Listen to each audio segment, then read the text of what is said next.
नमस्कार साथियों। आज हम हिंदी व्याकरण पर टॉपिक वाइज प्रश्नोत्तरी लेकर के आप लोगों के सामने उपस्थित हुआ हूँ। आइए, पहला टॉपिक है वर्ण विचार। इसमें पहला क्वेश्चन है कि भाषा शरीर की सबसे छोटी इकाई क्या होती है? वर्ण है, शब्द है, पद है कि वाक्य है? तो भाषा शरीर की सबसे छोटी इकाई वर्ण कहलाती है। पहला ऑप्शन बिल्कुल करेक्ट है। चलिए नेक्स्ट क्वेश्चन को देखेंगे। किस विकल्प में अर्ध विपरीत स्वर है? बहुत ही अच्छा क्वेश्चन है, सोच करके बताएंगे कौन सा ऑप्शन सही है। तो इसमें डी ऑप्शन बिल्कुल करेक्ट है। नेक्स्ट सवाल देखेंगे। तीसरा सवाल है, हिंदी वर्णमाला में स्वरों की संख्या है, आप बताएंगे हिंदी वर्णमाला में स्वरों की संख्या कितनी है? 10 है, 11 है, 12 है या 13 है? तो यहाँ पर बी ऑप्शन बिल्कुल करेक्ट है। 11 स्वर होते हैं हिंदी व्याकरण में। आइए नेक्स्ट सवाल की ओर आगे बढ़ेंगे। चौथा क्वेश्चन है कि किस विकल्प में सभी अग्र स्वर हैं? पहला ऑप्शन, दूसरा ऑप्शन बी है, यहाँ सी है कि डी है? आप बताएंगे कौन सा अग्र स्वर है। तो कौन सा अग्र स्वर है यहाँ पर?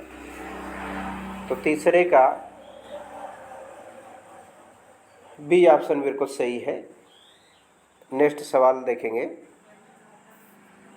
क्वेश्चन नंबर है 5, किस विकल्प में मध्य स्वर है?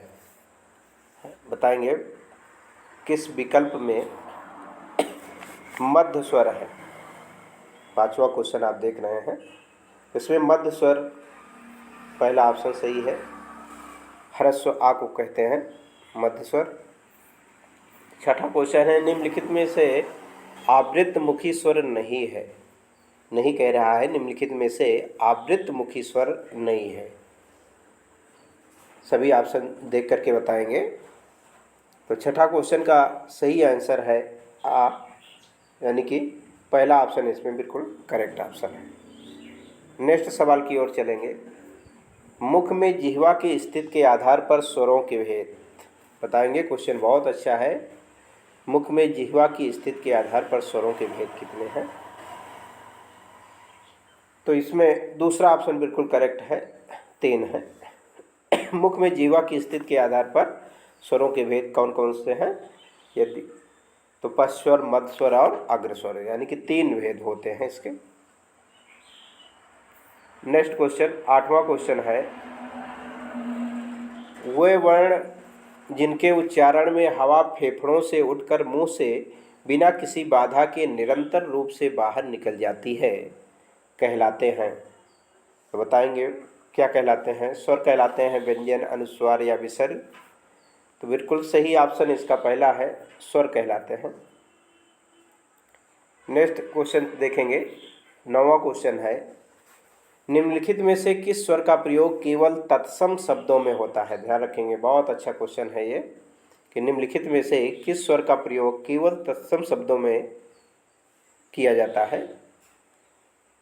तो यहाँ पर री का प्रयोग, यानी कि बी ऑप्शन बिल्कुल करेक्ट ऑप्शन है। नेक्स्ट सवाल, निम्नलिखित में से असत्य कथन है। पहला है कि ह्रस्व आ मध्य अर्ध विपरीत आवृत्त मुखी कंठ स्वर है। दूसरा ऑप्शन है ई, ह्रस्व ई अग्र है, संवृत्त है, आवृत्त मुखी है, तालव्य स्वर है। किसी ऑप्शन में दिया है ए, दीर्घ है, अग्र है, अर्ध विपरीत है, आवृत्त मुखी है, तालव्य कंठ स्वर है।